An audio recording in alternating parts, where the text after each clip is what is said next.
Democrats are stepping up their pressure on the president's pick to temporarily replace fired Attorney General Jeff Sessions. They're filing suit to try to prevent Matthew Whitaker from being acting Attorney General, worried about what he might do to the special counsel investigation into the president. Chief White House correspondent John Roberts has those stories and more on a festive day at the Executive Mansion. Good evening, John. Brett, good evening to you. Since the day Robert Mueller was appointed, President Trump's critics have worried that he would fire the special counsel. That talk went away for a while, but now that the president has appointed an outspoken critic of Mueller to run the Justice Department, critics are working themselves into a froth. Now the president is holding out.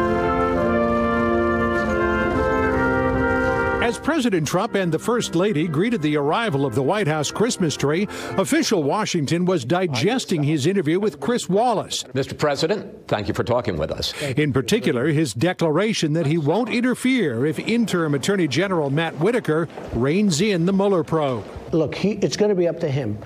I think he's very well aware politically. I think he's astute politically. He's a very smart person. A very respected person. He's going to do what's right. I really believe he's going to do what's right. But you won't overrule him if he decides to curtail. I would not get involved. Democrats are worried enough that they filed a lawsuit seeking to remove Whitaker. In a statement, Chuck Schumer saying, quote, putting aside Mr. Whitaker's many conflicts of interest and history of hostile comments toward the special counsel's investigation, his appointment as acting attorney general is in direct violation of the Constitution's appointments clause. The president and his attorneys believe the Russia part of the Mueller investigation may be nearing its end. President Trump is expected to soon give Mueller written answers to several questions about possible collusion. The questions were asked and answered. It wasn't a big deal. You know, they make it like I had meetings for many, many hours. I got the questions. I responded. We wrote them out. I read them once. I read them a second time. We made some changes. That's it. They're very simple. The White House is also expecting a report by tomorrow on the killing of Saudi journalist Jamal Khashoggi. According to some media outlets, the CIA has determined that Saudi Crown Prince Mohammed bin Salman ordered Khashoggi's killing. But President Trump says MBS, as he's known, denied it to him several times. Well, will anybody really know? All right. Will anybody really know? But he did have certainly people that were reasonably close to him that were probably involved. The president pointed out the U.S. has sanctioned several Saudis over the incident, but he added he wants to stick with a good ally. And he chose not to listen to the recording of Khashoggi's killing. I don't want to hear the tape. No reason for me to hear the tape. Why don't you want to hear it, sir? Because it's a suffering tape. It's a terrible tape. I've been fully briefed on it. And today, in the face of more court action, the White House decided to fully reinstate the White House hard pass of CNN correspondent Jim Acosta. But in doing so, it laid down a new set of rules, more than guidelines, for journalists at press conferences, warning that if the journalists were to violate those rules, they could be banished from the White House. Brett? John Roberts, live on the North Lawn. John, thanks. Big losses from big tech companies led to a terrible day for investors on Wall Street today. The Dow was down more than 500 at one point, finished off 396. The S&P 500 fell 46. The Nasdaq plunged 219.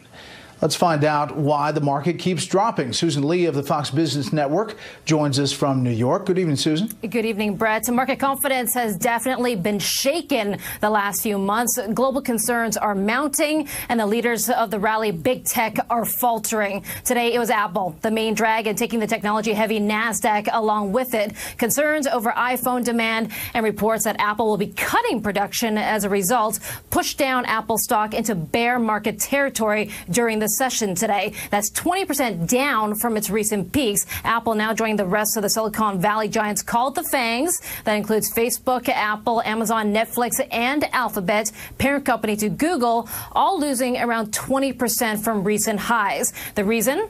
Concerns that future sales and profits at these big tech companies will be slowing and fail to live up to lofty expectations. Now also causing concerns, global events, including questions over the UK's leadership leadership and whether Theresa May will survive as prime minister. We also have ongoing trade tensions with China, disagreements erupting over the weekend at the annual APEC summit, and Boeing was a main drag on the Dow today as it sells a lot of its planes in China and is treated like a proxy to China-U.S. trade ties these days. Then we also got a downbeat prediction from Wall Street giant Goldman Sachs. They are forecasting the U.S. economy to grow at 3.5% this year, which would be the best year of growth in 13 years. But Goldman says it's a different story in 2019, with the U.S. economy only expanding 1.75% as the benefits of the tax cuts fade and interest rates rise. Bret, back to you. Susan Lee, live in New York. Susan, thanks. Tonight, Florida and the rest of the country know who will be representing the state in the U.S. Senate next year. Republican Governor Rick Scott has finally beaten back both the electoral and legal challenges from incumbent Democratic Senator Bill Nelson. This after Republican Ron DeSantis officially became governor-elect of Florida after his own recount. Correspondent Peter Ducey wraps up our on-the-ground coverage from Tallahassee. Three-term Democratic Senator Bill Nelson finally gave up on a fourth term Sunday afternoon. We may have been heavily outspent in this campaign, but we were never outworked. Nelson called Republican Rick Scott to concede just minutes after official recount results were posted. He was gracious. He congratulated me for the win. I told him if he, told him if he has any ideas of how to, do my job better, don't hesitate to call me. The governor held on to win by just over 10,000 votes. It was very frustrating. We, when I announced we'd won that Tuesday night, we were up 57,000 votes, and they just kept finding ballots. Scott will soon be Florida's junior senator, serving with Republican Senator Marco Rubio, who tweeted today the controversy over Florida election wasn't over the automatic recounts required by law. No one opposed recount. It was about two counties who failed to comply with the law and lawyers trying to use courts to change election law after the election. Republicans and Democrats have been frustrated with Broward County election supervisor Brenda Snipes, whose late machine recount results were rejected by the state and who spent most of this weekend trying to find more than 2,000 missing ballots. Are you concerned now Governor DeSantis will remove you from office? No, I haven't heard anything about that. Just a few hours later, Snipes said she'd had enough, resigning to Governor Scott in a letter that says, although I have enjoyed this work tremendously over these many election cycles, both large and small, I am ready to pass the torch. But Snipes might not be ready to leave politics for good. Bye, guys. Bye. See you. Can we just have a... After 2 full weeks of counting and canvassing boards and court cases, there will finally be a conclusion at the Capitol tomorrow morning, when the Secretary of State will certify that Republicans held on to the governor's mansion and effectively ended the 4-decade-long career of Florida's Democratic senator. Bret?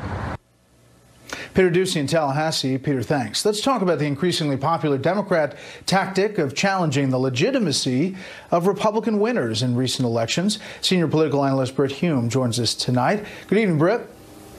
Hi, Bret. Hey, I want you to listen to we certainly do see a lot of this, don't we? I wanted you to listen to the speech out of Georgia. First of all, the concession, non-concession, and then she was asked about the fact that Brian Kemp is going to be governor-elect now. Take a listen. Democracy failed Georgia. This is not a speech of concession. Because concession means to acknowledge an action is right, true, or proper. As a woman of conscience and faith, I cannot concede that. Is he the legitimate governor-elect of Georgia? He is the person who won an adequate number of votes. You're not using the word legitimate. Is he the legitimate governor-elect of Georgia? He is the legal governor of Georgia. Bret. Well, I got to say, Bret, if you were ever looking for an example of what the term double standard means, you could hardly do better than these claims of illegitimacy that have surrounded not only the Georgia race, but President Trump's original election also, not to mention all the monkey shines that have gone on down in Florida. And every time the Republicans were critical of the way the ballots were being handled in two particular counties down there where there were obvious, clear, and court-determined irregularities. They were accused of undermining democracy. But these complaints about the president and the complaint that Stacey Abrams has about the election in Georgia are not met with the same accusations. Indeed, they're participated in by such leading Democrats as Hillary Clinton, of course, and Sherrod Brown, the senator from Ohio, who also seems to think he might run for president. So there you have a wonderful example of it. It's okay for Democrats to criticize these election outcomes and declare them illegitimate, but if Republicans raise questions, even in the face of obvious irregularities, that's undermining democracy. Wonderful. But, Bret, in the case of Georgia, especially African-American voters felt like Brian Kemp should recuse himself as his role of Secretary of State and accused him or alleged that he was somehow suppressing particularly African-American vote in Georgia. We didn't really get to the end of any investigation or hard facts on that front, and that, I guess, is what's leading Stacey Abrams to say what she says. Well, that's right, Bret. But, you know, you look at the allegations that were made. For example, they were talking about how many voters were struck from the rolls, as this were all some kind of Brian Kemp effort to purge the rolls of voters who might oppose him. In fact, there's a state law that has to do with inactive registrations, people who haven't voted, and it calls for their removal from the rolls after a certain period of time. It's all set by law. And, you know, they cited a number, I've forgotten how many thousands of voters it was. It turned out to be the number goes back to 2012, and there's no evidence that any political hanky-panky was involved in this. It's simply alleged. And this is what happens. These things are alleged, they're thrown out there, they're flung about. Leading politicians pick them up. They're not proven by any stretch of the imagination, and yet they get into the public prints and they get into the dialogue. And here we are with Stacey Abrams bitterly claiming that this man is not bitterly unwilling, I should say, to say that this man is a legitimately elected governor of Georgia. Yeah, if Republicans were really good at suppressing the vote across the country, they didn't seem to do a great job for Democrats voting this time around. No, and not only that, have we ever had such turnout nationally in a midterm election? We never have in my memory, Bret. So if Republicans are suppressing the vote, as you suggest, they're doing a damn poor job of it. All right. Bret, as always, thank you. Thank you, Bret. Up next, why rain on the Northern California wildfires might actually not be. We'll be right back. Limit or curtail the Mueller investigation. Are you okay with that? Look, it's going to be up to him. I think he's very well aware politically. I think he's astute politically. He's a very smart person, a very respected person. He's going to do what's right. I would not get involved. And all these people that say, I'm going to end the investigation, you know, they've been saying that now for how long has this witch hunt gone on? The president talking about Matt Whitaker, his acting attorney general. In conversations with Senator Lindsey Graham and others, Whitaker has said he doesn't have any plans to do anything with the Mueller investigation. He's also not planning to recuse himself, but that has not stopped the worry, especially among Democrats, and action. Democrats filing a lawsuit saying because the Senate has not consented to Mr. Whitaker serving as an officer of the United States, his designation by the president to perform the functions and duties of the Attorney General violates the Appointments Clause. Indeed, if allowed to stand, Mr. Whitaker's appointment would create a roadmap for the evasion of the constitutionally prescribed Senate advice and consent role. With that, let's bring in our panel and start there. Jonathan Swan, national political reporter for Axios, Mara Liasson, national political correspondent of National Public Radio, and Molly Hemingway, senior editor at The Federalist. Okay, Jonathan, how concerned are they at the White House about Whitaker, this effort on a constitutional grounds legally, and where he stands? I don't get the sense they're concerned at all. What they're concerned about is there is a body of opinion inside the White House that he's going to be very difficult, if not impossible, to confirm. There are people that argue that. But the president is very happy with Matt Whitaker. Privately has been basically gushing about him. He's used the word courage to describe him, thinks he's been very strong. And what Trump likes is that he hasn't recused himself, he hasn't stepped down, and that he's holding the line. So Trump is very, very happy with Matt Whitaker. Whether that means he'll end up being a permanent appointment, I wouldn't go that far. I think it's much more likely he's not. But Trump's very happy. Mar. Yeah, at least for now, he's overseeing the Mueller investigation. That means that he can pass on, he can weigh in on indictments, on subpoenas. He can, if he wants to, share information about the investigation with the White House. So there's a lot that he can do for the president, even if he's only the acting attorney general. Molly, any pitfalls here? Well, I think what you're actually seeing here is just a lot of frustration that finally someone is in charge of this Mueller probe who is someone who the president has put in charge. As far as the argument that this is something that presidents can't do, presidents have been temporary filling appointments like this going back to Thomas Jefferson. So the idea that Donald Trump is doing something wildly different than other presidents is ludicrous. But I think what's really happening is people had such hope that this special counsel would be used to unseat a democratically elected president, and they thought that maybe the Russia thing would go somewhere, or obstruction. And despite all the baiting, Trump is not even removing anyone or stopping this probe at all. So I think people are just frustrated that that big plan is not coming to fruition. Okay, also on the Mueller investigation, the president saying that he may or may not step down. I mean, he may or may not answer questions beyond what he's writing. And he was talking about that with Chris Wallace. An interview really was chock full of news this weekend. Take a listen. There's going to be no sit-down interview and nothing, written or in person, on obstruction. I would say probably. Probably. I mean, I can change my mind, but probably. What are the odds? 1 in 100? What? I don't do odds. I gave very detailed casinos, sir. You're right, and very successfully, actually. We gave very, very complete answers to a lot of questions that I shouldn't have even been asked, and I think that should solve the problem. So, do we think this is coming to a head now, Jonathan? I think it's been very clear for some time that the president was not going to do an in-person interview. This is the first time, though, with Chris Wallace that he's actually acknowledged as much publicly. Trump has always dangled out the carrot, you know, I want to do it, if only they'll be fair to me, I may do it, etc., etc. His legal team has unanimously been of the view that it's... Reminded that the special counsel was set up to investigate treasonous collusion with Russia to steal an election. And so, of course, as soon as that didn't pan out, people tried to change it to obstruction or change it to other things. But no lawyer worth his salt would have the president speaking on a limitless probe. But I am concerned that people who seem to care about rule of law don't care that we still don't actually even know what the scope of the special counsel is. This is a limitless probe. This is a person who has all the powers of the FBI and the CIA and an endless budget, and we don't even know what the scope is. And to act like this is okay or this is proper procedure, I'm hoping we have people who care about rule of law enough to know that special counsel shouldn't be set up as political vindictiveness or revenge because people you don't like win elections.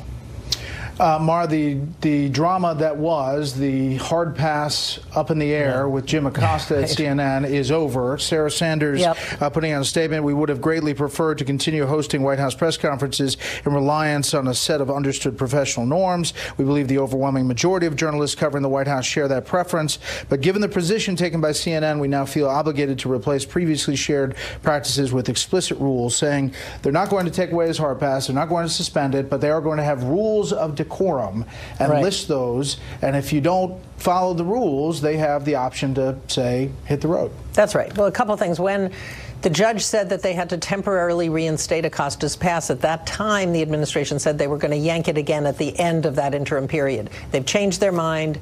They've come up with these pretty limited rules. They only regard press conferences. Basically, you get one question, no follow-ups, unless the president or the administration official who's giving the press conference allows you to give one. And I think that'll put a lot of onus on other journalists. If somebody doesn't get an answer, then the person's colleagues presumably would ask the same question. I think, well, the rules are there. The bullet points. What were you going to say, Jonathan? I was just going to say, I think what's also being missed in this is that it wasn't a First Amendment ruling. It was about due process. So this sets a predicate for the future that they've now set up these rules, and they have a set of rules that they can then make further. I wouldn't be surprised if we haven't heard the last of this. Is my way of my very clumsy way of saying this. I wouldn't be surprised if they do actually down the track revoke somebody's hard pass and use this set of rules as the criteria. Molly, to real quick? Well, it just seems the White House figured out a really good way out of its problem. These are very reasonable rules. I'm actually surprised that the White House Correspondents Association didn't have them in force prior to this. Jim Acosta being the mascot for the White House Press Corps is not good for the White House Press Corps. So it seems like a win all around for everybody. All right, panel, stand by. Next up, the politics of the migrant caravans and what's next with immigration policy 2019. I'll start. I have no earthly idea, Brett. And at Well, this it's good, point, you're honest. at this point, I would need Donald Trump and John Kelly's tongues to be notarized and delivered to me in an envelope, like fully notarized, for me to write a Kelly is gone story. Because the Kelly is gone story has been written every week for the last year. I assume at some point it will happen, but as for when it's going to happen, I have no idea. All I can tell you is Trump has told people he wants to get rid of Kirstjen Nielsen. And he's also been sounding people out about the chief job. Marm. Yeah, and he certainly, when he talked to Chris Wallace on Sunday, he didn't have too many nice things to say about either of them. I mean, he tried to be even-handed, but he made it pretty clear he wasn't thrilled with Kelly or Nielsen, and they are both their comrades in arms. They support each other. So I would expect if he's going to make changes, those will be two of them. Molly, it was a great sentence from the president to Chris Wallace. You know, I might have 3, 4, 5, or 2 changes coming. Well, like a stopped clock, I assume at some point all of these stories we hear about people being gone will turn out to be true. But there's definitely room for a lot of people to leave, and particularly on foreign policy, Trump might want to make some changes that better match with his agenda. Panel, as always, thank you. When we come back, this year's White House Christmas tree arrives.